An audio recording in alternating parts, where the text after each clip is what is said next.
Good morning. Ako ngasi leapo numit ko. Leapo numit ki card ki mesa betang ying minarase. Leapo numit aham bada number ko. Number se 69 lere. Aduga kala da na angang ba gumba kay gumba dumay na sinabibi ay ko. Dress code harasine ko. Haidi red color ki dress gumba kay gumba dumay na sinabibi ay ko. Aduga aman na ko. Haidi leapo ko numit se. Ako na chak thong bada hano kay nomba angang ba machugi. Haidi chaba yaba pot gumba kay gumba lay no ko. Adu gumba happy bayay ko. Adu malere. Adu aham bada ko ki card ki message ying minarase. Card ohum katang lothok sarage ko. Card ohum se lothok matungda aigi oina ngasigi oina ko hadi timing afaba harasine ko ngasigi oina timing afaba se keke lege habado du masing minarase ko ado sida card number 1 consider 2 consider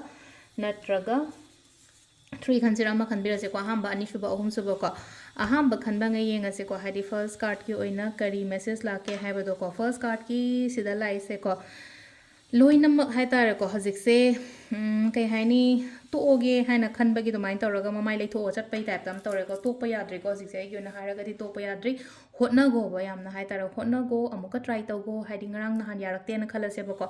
yadare aduna ai toge kholage haibe muhutta haidi amuka try taw bigo amuka yengbigo amuka hai tare ko haidi si se haidi one more time and har sem na have da amuk tanga yengo haidi pot se hai tare ko haidi maning halakta ba hai tare ko mai tawraga haidi leitho ga ai toge give up tawrage haibe ko give up tawgino hai tare ko isam tham na have ahamba number 1 gi se ko number 2 ko number 2 se na haidi khudung chaba ma satlong lakpa yai ko sida piri sai tare ko hari kano mai ai engona thangjale ko haidi khangau da na hai tare ko ngasi se hai tare khudung chaba gumba kai gumba dumaina la o kholo hai na piri ko khudung chaba se manghan da na ba dumaina gumba hotna bi ko duga last ke number 3 ko number 3 is jamana na hai tare 2 ga 3 ge card sam so pase yong sida na hamna crown ma thangjale ko sida na akhoi de cup samaga haidi ko duff amaga hai tare ko uchek se ango ba se phai ko adu duna smaina engonda changakpa engonda afaba ma lakpa khotpa amai tora piri ko sisina koi card ki message lere ko timing sine ki pung nipan ga mini kunthra nga daina baro ga mini kunthra mari phang lere ko adagi amuk pung amaga mini yankai humdoi dena ahum ga mini tra humdoi phang lere ko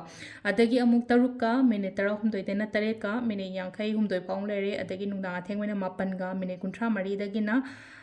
pung ani ga ko ahing nung yai gini ko ani ga minute kunthra nga phawung le ko sisina koi gi